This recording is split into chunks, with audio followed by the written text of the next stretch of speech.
already be set to auto record. No, there it is. Yeah, I turned that off in the beginning, so I did. You're right. Okay, so let's get started. So a few house rules we have to cover again is no self-promoting or pitches of any kind. This is more of a sharing group. Um, we ask that you don't contact people outside of the user group without consent, and um, we're going to share use case meetings, but please don't share information specific about your company. Kind of keep that confidential if you wouldn't, please. And just to reintroduce myself as now a co-leader, because we're going to meet our other co-leader here. So, Scott Moores again. I'm with ThyssenKrupp, and have been with Workfront for 6 years and Fusion for 4, but we covered all that last time. But our new addition is Lexi. So welcome, Lexi, as a co-leader. It's been great to have her as we started to put this session together. So I'll turn it over to Lexi. Yeah, thanks. Hi, I'm Lexi. I probably met you all last time too, but I'm with Steelcase in Grand Rapids. So I have been with I've been using Workfront in 3 different companies now. But Steelcase implemented it 2 years ago, right when I joined. So been a system admin for Workfront with Steelcase for like a year and a half, 2 years. And they also have Fusion. So now I'm getting my hands in Fusion.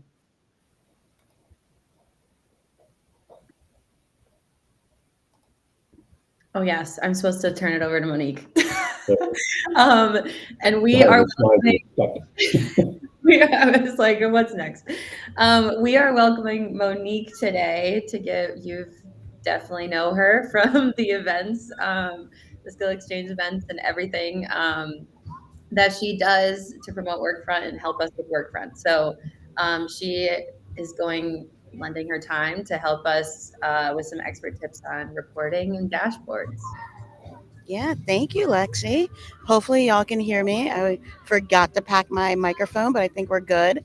If things get a little crazy, I will just kind of turn the computer and we'll be good. But anyway, for anyone I haven't met, I think all your names look familiar, but just in case, or someone's watching the recording later, I'm Monique Evans from Stanley Black & Decker. I have been in the Workfront world for 10 and a half years, which is insane because I still feel like a newbie sometimes. And then also simultaneously a ninja. But today we're going to be talking about reporting. And I'm also a just all things marketing operations. So kind of why I'm a Jill of all trades. But I'm going to pause for this airplane to go by. I don't know if y'all can hear it, but I was like, sounds like it's like right above me.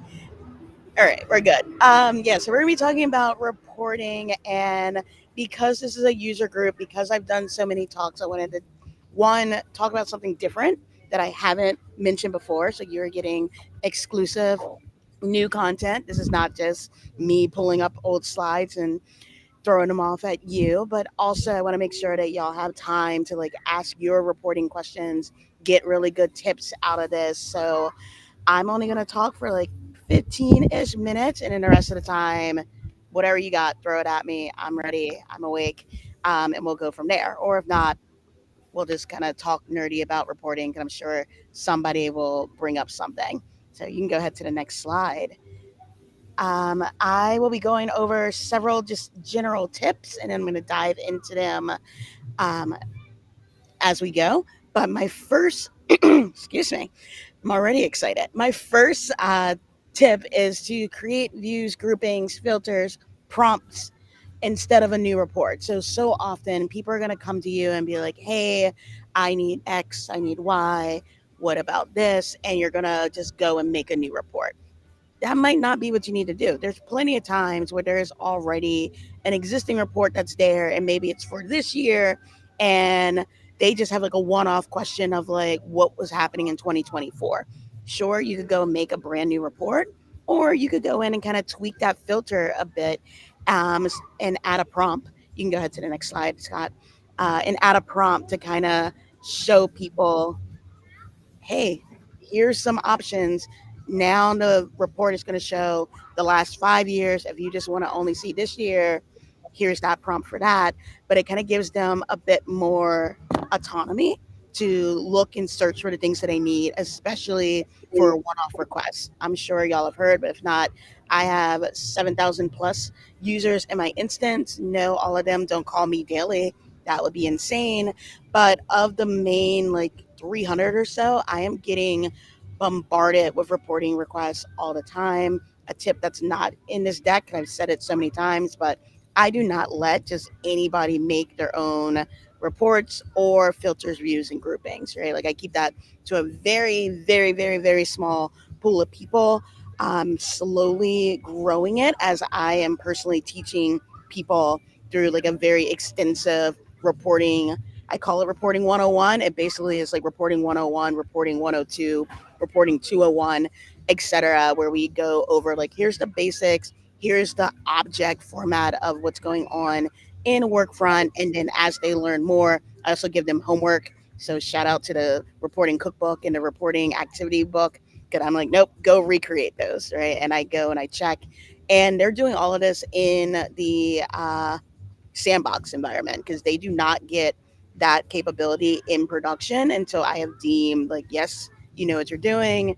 No, you're not going to just accidentally make a report that just screws up everything because that's happened to me. I'm sure it might have happened to any of you. And if it haven't, good on you. Because that's happened way too many times in my decade of workfront use. So there's a freebie tip for you if y'all haven't heard that one. But back to prompts. All right. So you have prompts, views, filters, groupings. And I feel like those are super underutilized. I have prompted reports all the time. I also put the word prompt or prompted in the title so that people know and they're like, okay, yeah, there's something for me to do here. In a description, that one is kind of lackluster, but sometimes I have very robust descriptions of exactly this is what you're going to find there. This is what you can expect to see. This is what happens when you run it and you don't select anything. I also train people on how to fill in a prompt. I've made quick videos of like an example. Hey, you're looking for this person for everything they've done in the past quarter, and then I make like a quick little video of like me selecting the right prompts so they know exactly what to push, how to do it, what it looks like, what happens when they hit the button. And then the same thing with filters, views, and groupings, right? Like it's not just for the report itself. There's also the on the report where you can apply those. So maybe the report itself is for this year, but they just want to know what happened this quarter. I'm like, there's a button for that. We don't need to make another report. You can just click that, export it, and there you go. And like it saves you a lot of time. It keeps your instance clean. You know exactly like what's going on. And like I said, it kind of lets people be a little bit more independent. Maybe they just need a quick number for a meeting, and they can just do it themselves. And then they're a little bit more inclined to like care about the data.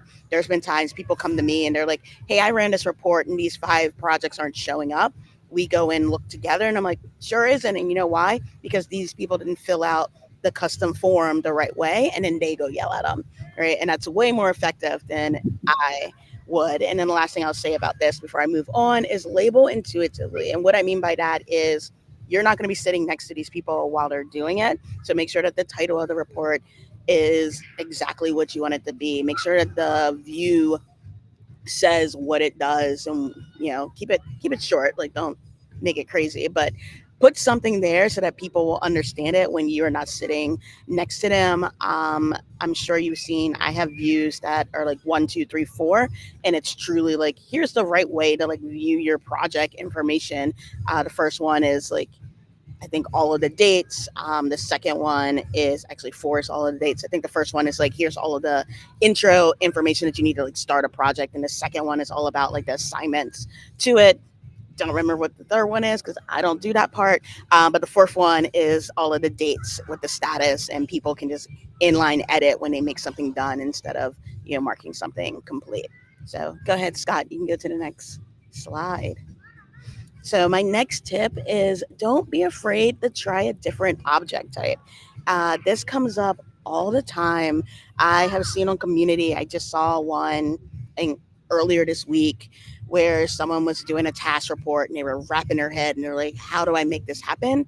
And then someone else was like, "Make an assignment report," and that completely solved it. So with this, there's a whole list of things. So if you haven't gone to report, new report, and then scrolled, that is scrollable. So that's one tip that a lot of people don't realize. But also, as you scroll through, I think there's like over 20 something different object types. I personally have made a report for all of them, right? Like I've gone in and I'm just like, what does that show? What does this look like? Do you want to know every custom field that's in your instance? Make a parameter report, right? Make a um, category report for all your custom forms. Make a report. You can go ahead to the next slide. We can get into some actual details, but there's so many different ones. So assignment reports instead of task or issue reports. That's probably the biggest one I see. I answer tons of community posts with just this tip alone of like, hey, have you tried an assignment report? And if you've never used one before, the People Manager dashboard has a bunch of them in there. It is perfect for, you might have, what was the instance I saw yesterday in Reporting 101? Um, oh, some of them had like copywriters and they were all on different teams, but they wanted to kind of understand just what projects were with copywriters and they were trying to do it by like individual people, but that was a mess. They weren't all on the same team, or maybe they were. So I was like, make an assignment report based on job role, right? That way you can pull and then group it by project.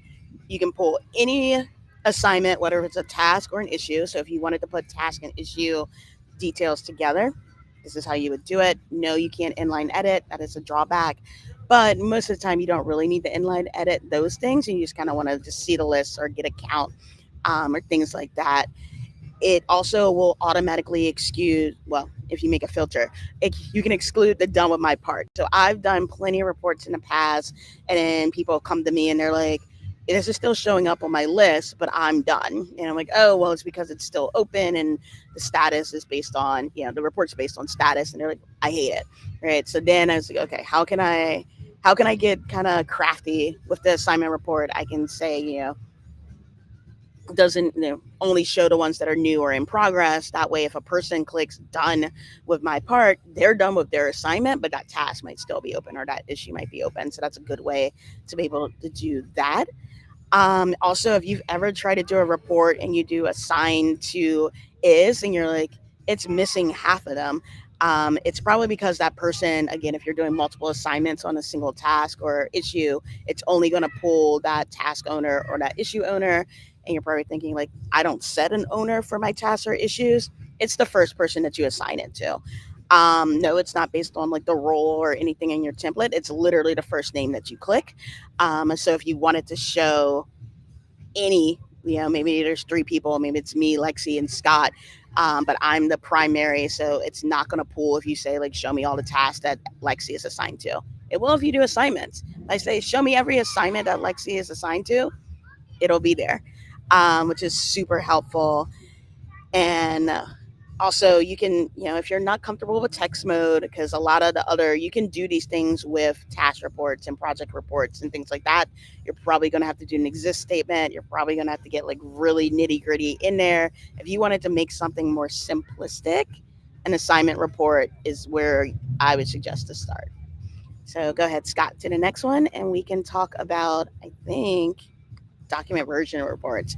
This is probably my favorite. I will never forget the day that I discovered document version reports because I was trying to figure out a bunch of things with proof. And if you're using proof and you're making proof approval reports, my sympathy goes out to you. I've been there. There's so many limitations and they hit you so far in, right? You're like, oh, this is perfect. Let me just add project status. And then you can't. Or let me throw in a thumbnail or something so simple. And you're just like, why? Why am I hitting a wall? What's going on? Document version report is going to get you there. You can pull project information or task information if it lives on the task level, program, portfolio, etc. If you know how to do text mode with jumped, but it's also going to allow you to still show like maybe things are pending approval or show the upload date. I also have wait time in there, which is a calculated column that's basically taking today minus when it was uploaded, that version, and the status is still open, which is why it's sitting there, and you can easily see like, hey, this has been waiting for 13 days. Can you get onto it?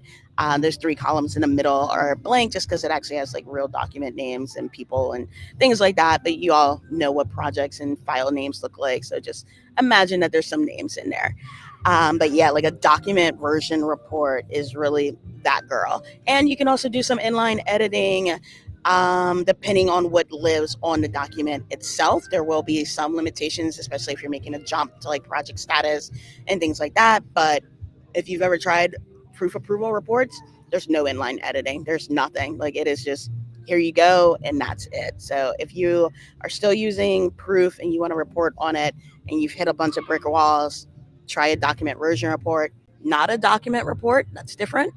You're not going to be able to make the jump all the way to proof approval in the same way. So document version report. And then let's talk about reports. So go ahead, Scott. Oh wait, there's also in community. I'm sure you're going to get a copy of these slides. If not, I can copy the link and share it with you. But this links to a whole community post that Kurt and Doug did a while back, where there's a beautiful document version report for proof approvals that you can just steal and install, so you don't have to build it yourself. It has a lot of the same elements from my own, but then as you can see, there's some other details in there, such as project status and the SOCD and things like that, and the decision. But yeah, that's just another example of a beautiful document version report that's reporting on proofs that you can steal from the community. Excuse me. Okay, so you can also use reports. Yeah, the thumbnail is a game changer. People love that because then they can see it. There's a couple of glitches where you start doing versions, especially if it's not a PDF. So if it doesn't work, don't blame yourself. Um, just that's all I'll say on that. Put a ticket in.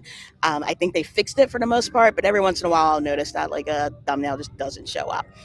My next tip is on using reports to aid with governance and maintenance. So, again, I'm not going to repeat what I said at Skill Exchange. That's out there, it's there.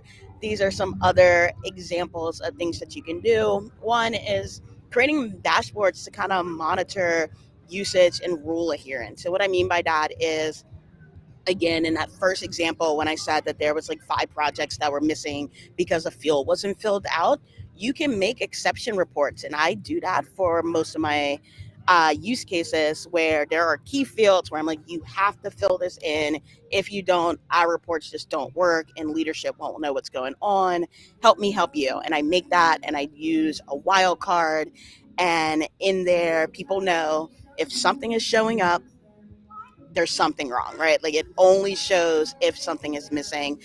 So it's a lot of, I meant to take a screenshot of my filter, but I didn't. But it's a lot of like, if custom field is blank, show, right? Like, so it's a lot of those and a lot of ors. So that way it's like, if that is blank, or this is blank, or this is blank, or this is blank, like show it.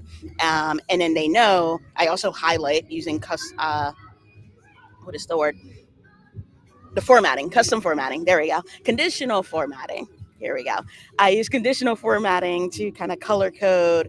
I try not to use red because people thought that red was yelling at them, and trying to be a little more gentler, nicer, that sort of thing. So instead of red, I think they are light blue and yellow. But they know, like, if it's light blue, go in and fill it in, and you can inline edit from the drop down and just select it, and it magically goes away. So people love being able to look at their report on the dashboard and it's gone. And you're like, okay, I did it right. But you can also use it as a admin, right? Like you can make a bunch of your admin reports, put it on the admin dash so that it's all in one place. I usually put it in order either by what's most important to least important, or if it's something that I need to do in order, I will put it from top to bottom and just go down one by one. Sometimes it's prompted so I can like search for users that are no longer in the company or something like that and clean up. But using your dashboards to kind of just monitor like what's going on, are people doing the right thing, is a great tip. Next slide, Scott. Report. So I'm sure you've all heard me say report at some point. If you haven't, today is your day. If you remember me saying that in that more column, when you say new report and you scroll, in there is report. So, yes, you can report on your reports. You can also report on your dashboards. And as an admin, that is a superpower that some of you might not have unlocked. So, not only can I see things by like just how many reports are we modifying year over year, no surprise there, the bright blue number, that's me. You can't even see my number for this year, but as you can see, I'm touching a lot of reports daily, weekly, and I can use that number to kind of sell and like explain my own job of just like, yeah, well, this is what I'm doing all day. Here's more information on that. And like, yes, we have made some changes. You'll see the orange one kind of show up in 2024. That was me training someone else how to do it instead of using a consultant, which is that green number on the left. And they're, slowly but surely kind of just teaching and explaining to folks of like, here's the time saving. So not only am I doing that with like my queue and things like that, but I'm also using reports to kind of tell that story. But you can also I have a fully prompted report with no filters whatsoever. That's a screenshot on the right. And in there, it's kind of hard to see, but there's things like the name, the description, who entered it, last update, um, last updated by, the type of report it is, things like that. So I am able to just quickly find, because I might be like, hey, you know what? I know I have a report that's on studio projects and I can't remember what it is. And I'm going to be able to like see everything. It's a little bit easier than using the search function. If you know, you know. I can also organize it by the type of report. So maybe, or if I know like it was either a task report or a project report, I can kind of drill in that way to really focus in and find it. I've also been showing some of my team leads this exact report because they're like, there's so many in there and I can't find it. Obviously, their list is going to be a little bit smaller because every report isn't shared for them with them, thankfully. But they're able to quickly identify and see. And because I have very robust descriptions and description is a column in there, they can read it and they know exactly like, oh, that's the difference between these two reports, or like that's the one I'm looking for because it has hours or whatever it might be. So use that not only to your advantage to stay organized and just kind of know and understand what's in there, but also to share other people. I also have a share with column that's really helpful, because there's some reports out there where I'm like, I never even shared this with anybody and I don't look at it anymore. Do we still need it? And then I can delete it. Just be careful when you're deleting reports because once you do, it is gone forever. There is no recycle bin or anything like that for reports. Like there is the preview, there is your sandbox, so you could recreate it, but some of them you wouldn't want to. If you are going to do deleting, don't do it on a Friday. That is always my tip, not just a reporting tip. Don't delete things on a Friday. So then that way, support can find it in preview and kind of put it back for you. Can't do that if you do it on a Friday and you've realized it on Monday because preview resets over the weekend. But go ahead, Scott, to the next slide. Okay, that's what I thought. I was like, I think I was done, but just in case. So, like I said, I didn't want to talk at you for an hour, but I hope at least one of these was a new tip that you hadn't heard before. If it isn't, I'm sorry. I got some on the top of my head, so you can just ask away now. But yeah, we can turn it over to Q&A. So if any of you ever had a reporting question, I'm going to do my best to try to answer it or at least give you a fighting chance to figure it out. Well, we need two things that were Yeah. great. Were putting prompt in the title. Never thought of doing that, and I know there's many times I open a report and like, it's got these damn prompts in it. I don't want to use that one. Yeah, So that especially was if great. you have Thanks it in a for that, Scott. dashboard and in your dashboard you have it set to show without prompts, and then people are like, well, when I open it, it looks different. Having prompted in there always helps me, and I'm like, oh right, like that's why it's Yeah. different. And then the assignments, and we talked about this in prepping for this session. That, to me, that's a game changer. Never even thought of that, and I've struggled many times with user Yeah, reports or reports to bring in different user IDs and stuff. So spent more time text mode when I probably should have just used the assignment report. exactly. Like you're in there, you're like, I know I can figure this out. The other one that I didn't touch on, but if you're doing a project report or that, and you have assigned to, you can also do assignments or assignment to user, and that'll also pull from that full list. So that's another way to just make sure that you're getting everybody and not just that primary assignment. Yeah, I Okay, so remember when thank you. I learned about assignment reports, and it was like, wait, I'm sorry, what? I canceled all my meetings for the rest of the day and like redid half of my task reports. It was like, this solves everything. This is so great. I was like, you wanna know how many hours? Here you go. I can do it now. So it was great. Nice, yeah. Oh, that's great. Thanks for those tips. All your other tips were awesome too. Thank you. You're welcome. The floor is yours, Rachel. So, I mean, I could pick your brain for like 600 years, but currently, 32 minutes.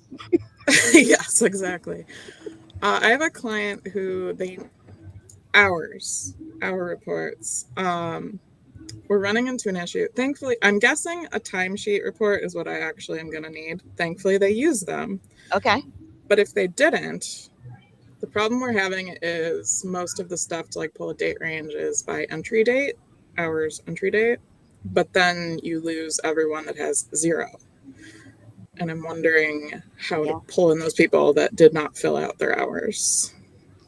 Yeah. A timesheet report is probably going to be your best bet because that way you can get people. You can also do a user report and report by, like, if it's a certain range that you just wanted to know that people log time. There is, I believe, a column for actual hours or something like that that you can do with a user report. So I would try a user report, but start with a timesheet report for sure. And the good thing is, like, you have to have a timesheet in order to log hours. So like there shouldn't be any case where like they just don't have a timesheet. If there is, that's a whole different issue that we'll need to fix. Okay, cool. Oh, you're welcome, Kathy. So I have a question, just because I know you have so many users and therefore so many reports that you need to manage and handle and train on. How have you been training your users to just go to the shared reports? Like how are you serving up the reports so that they know, like I know the descriptions and everything, but how are you doing that in a way that you're not hand holding them when you're like, try this report? Yeah, I love that question. I'm not gonna lie, there are some times where I do have to do the handhold. There's been times where people will set up a 15-minute meeting with me just because they're like, I Yes, tried and I can't find things. I'm like, it's cool. it's Like, right talk here. to you. We make sure it's recorded so then they at least can refer back to it. But for Yeah. the most part, it's the sharing. Like, I do my best to not just like blanketly share something with like the whole company. Usually never. Like, if I'm doing that, it is very much like it's using no custom fields whatsoever. There's very minimum, just like non workfront standard things that like would actually apply to everyone. Yeah. I usually don't even do like full group unless it's like the reports that the VP is looking at, because I want everyone under there to be able to see it and be like, this is exactly what he's looking at. This is, and there's not many, like it's two dashboards.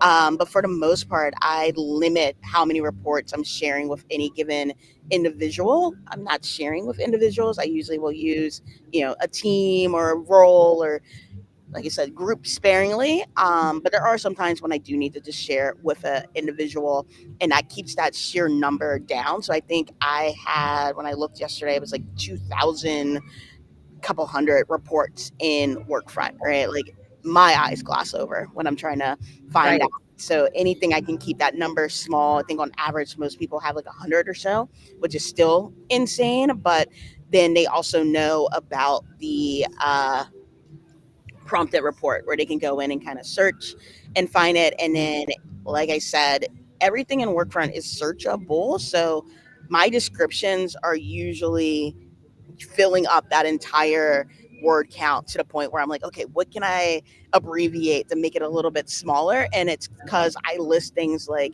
the columns that are in the view, or like what it's grouped by, when it was last touched. And I do that, one, for myself, just so when I go back I can actually see and I remember like, what did we do this for? But also for them, because it's searchable. So if they search for, hours, even if it's not in the title, they're going to see that, like, yes, there is an hours column there, but for the most part, it is that sharing.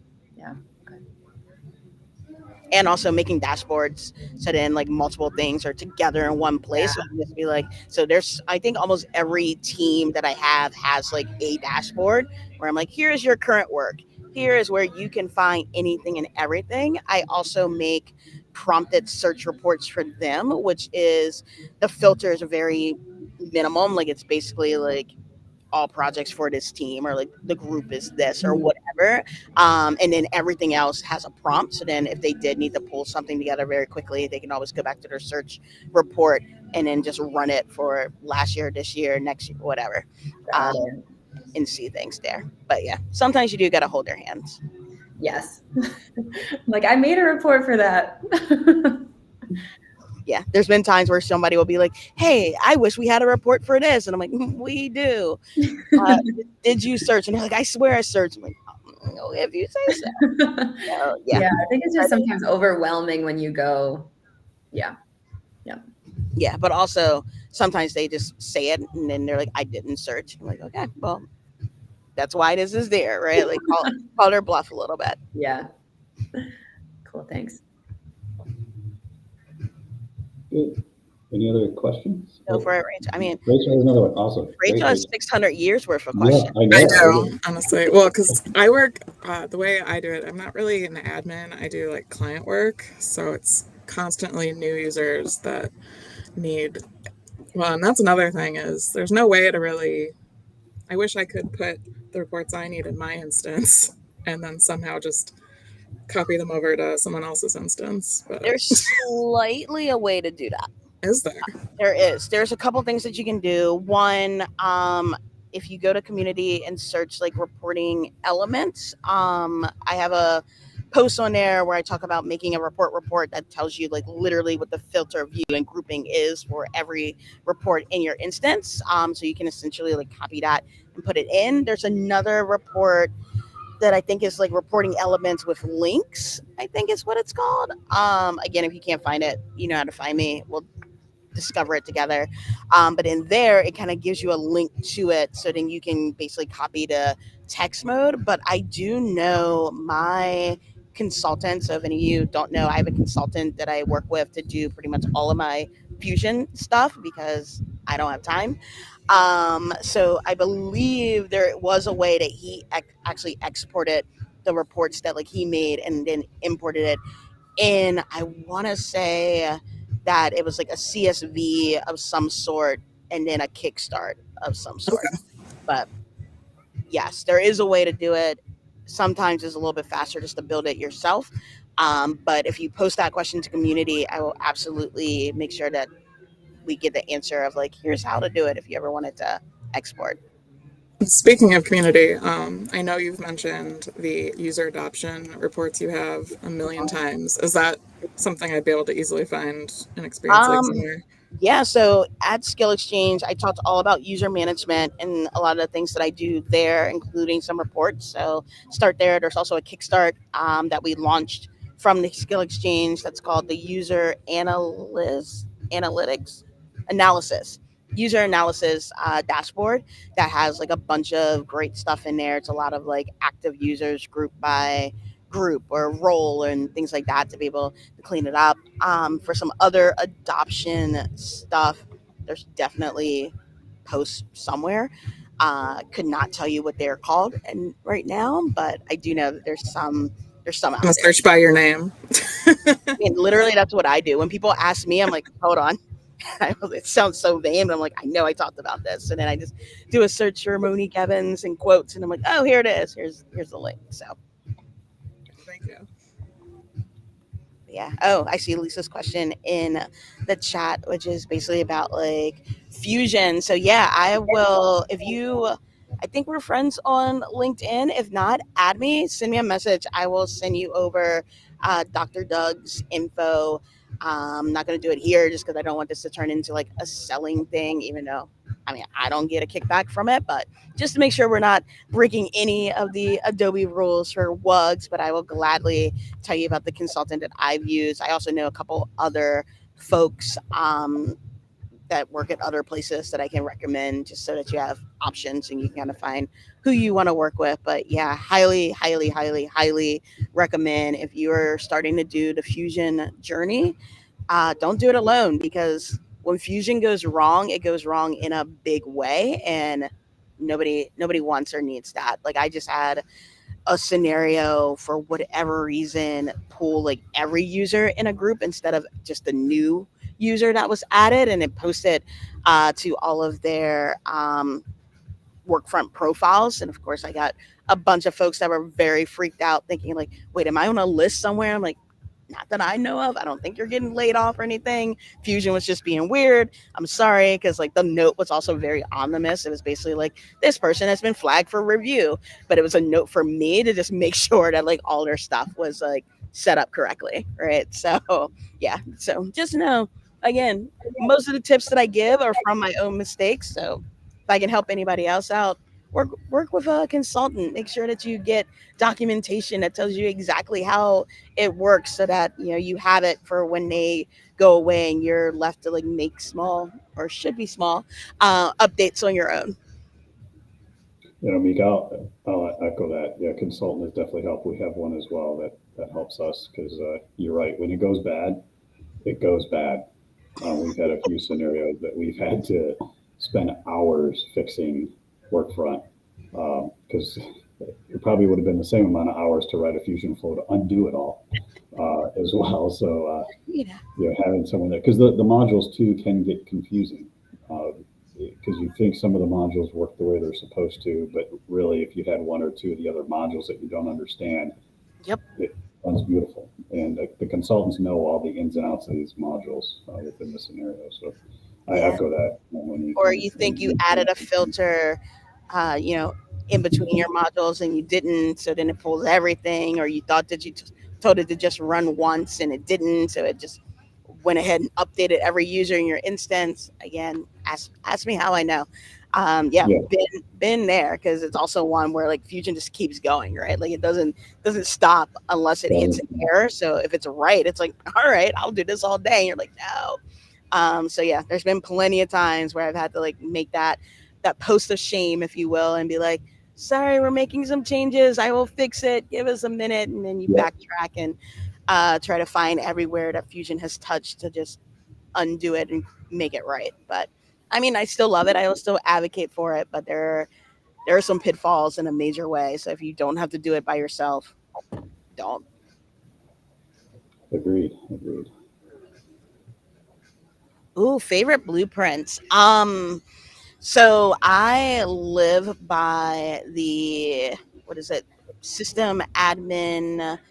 I That's what I think, was going to say. yeah, like there's the system admin maintenance one, which is great. The people manager dashboard is a grand old time. However, if you are not using the inherited, not the custom field that I'm speaking of, um, or spoke about, but like the actual like work front manages and direct reports section of a person's profile, it's not going to pull anything. So if you've tried to run it and you're like, it doesn't work, that's why you have to actually put in the manager and direct reports in Workfront for it to pull it. Um, there's also, I mean, there's the one that I created, so I feel like I have to give it a shout, with just a user analyst. There's one for offboarding or transitioning. I forget what the technical term is for it, but that one actually stemmed from me complaining at like Leap. So if you have been around Workfront for a while, you know what Leap is. If you haven't, before Workfront joined Adobe, they also had a conference in the springtime similar to Summit. It was called Leap. Product folks were there, and I was complaining about all of the steps that I have to do to remove someone from the system before I could deactivate them. Right, I don't actually delete any of my users, but you do want to reassign all of the projects and make sure that there's no reports that run as them and they didn't create a calendar, um, and things like that. Right, before you can reassign everything. Like, some of these are now features that exist in Workfront, but they weren't before. And the other thing is, you can't just deactivate someone and then do it, because you then need to know their ID and search by that, which is a whole pain. And I was saying that to a product person. He's like, what do you mean? So then I showed him and I was like, this is my dashboard. I literally go top to bottom for every person to make sure that there's no open requests and no task and da da da da. And they don't own a project or sponsor a project or their name is in the resources or things like that. And they were like, I feel like we should just like make that and give it to people. I'm like, yeah. And now blueprints exists and now it's a part of that. So I wish that was there when I was starting, but now that it's there, I tell everyone, I'm like, don't make one on your own. It's there. It's pretty much perfect. And again, great use of prompted reports. So if you haven't started using prompts, that's perfect example to kind of get started with. But yeah, off the top of my head, I would say those are my go-to blueprints. There's a couple of other ones in there that I feel like downloaded, and I'm like, I'm gonna come back to that. I haven't gone back to it yet, but I will get to it eventually, and it's in my instance, so it's cool. But yeah, those are my favorite blueprints for sure. Okay, good. For the interest of time, we'll move on here unless anyone has a burning question. Do we want to get in real quick in the last minute? No? Okay. I mean, Well, if not, Monique you and know I, where to find me. You're welcome. so Monique and I were late because the inaugural Workfront Champions was just launched this morning. And out of 37, you'll see Monique right here and myself right here. So we're part of the team that will help you anytime you need it. So there's office hours that will be set up so you can spend some one-on-one time with us if you'd like, or in group settings. Watch for different sessions that we may be participating in or doing going forward throughout the year. So it's a great team. So this is the first year for Workfront. So as you see, 37 great people on top of the whole community. Everyone in the community is great to give advice and feedback. But so here's the team that we just kicked off today. So it's exciting. Let's see what else we got to cover here. I think that's about it. Oh, and of course this success team. If you can get to the events page, here it is showing. So just for the video, so it's showing here to see all the information that's coming, or it's in your Workfront announcement section within Workfront as well. So they have a lot of great events happening all the time. And then of course we're all part of the chapter, so this was for guests that joined, but you guys are all members, so great, and thank you very much. So I think with that, I think we're all set with this chapter meeting. Is there anything anyone else would like to share from the chapter? Our next meeting will probably be around January, I think. I guess quick question. My company is in Michigan. I'm in Michigan, but a lot of my coworkers are in different states. Should they join a chapter based on, I'm assuming they're local, or based on their business? Like how does that work? Yeah, I mean, I'll answer. Yeah.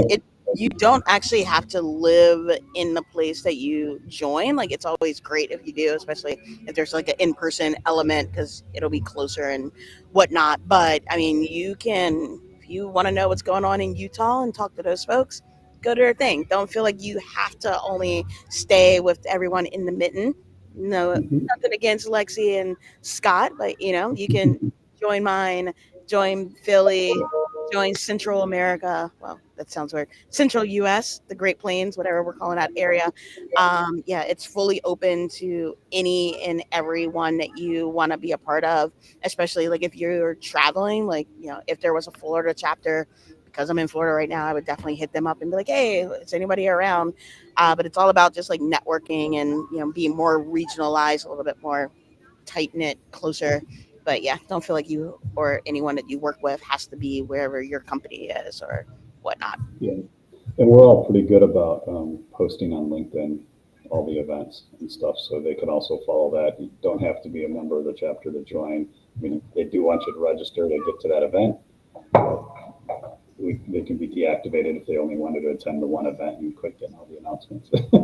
Yeah, there's also, if you go to the homepage of the WUG, you should see a carousel of like all the events that are coming up. So I spy on that all the time, and I'm like, what are they talking? Yeah, I'll come to that. What's going on over there? So earlier this week. I think Boston, yeah, Boston had one earlier this week where they were just showing like some superpowers, I think they called it. And I was like, I'm interested. So hung out there and was just kind of lurking in the background. DMV, which is my group, we have one on the 26th. So you are all honorary members of the DC, Maryland, Virginia area. So don't feel like you can't come. I've also have just kind of adopted everyone that is east of the Mississippi and south of Mason Dixon until some other groups start to pop up anyway. So Yeah. The big thing that Rich said enjoyed anything is just if there's an in-person event, yeah, they may not attend. So most are virtual. So we're all going to try to do at least one in-person event if possible. But yeah, most of it's virtual, so they can be anywhere in the U.S. and join. Okay, yeah, I'll let my coworkers know that they are welcome. Yeah. yeah. Yeah. And Anybody depending on else? what month it is, I will gladly come up to Michigan and hang out. I have some friends that are in Detroit, so who knows? Oh, we'll invite you. Might be We'll invite lurking in your happy hour too. We'll make sure to not do that in January. Yeah, you. Yeah. if I was it's one thinking of the that last first year. or the Aries, I'm out. Perfect. All right. Well, thank you everyone for joining. We appreciate it. And watch for the invite for our January event. Thanks, everyone. Yeah, thanks Bye. for having me. Thanks, Monique. Thank you.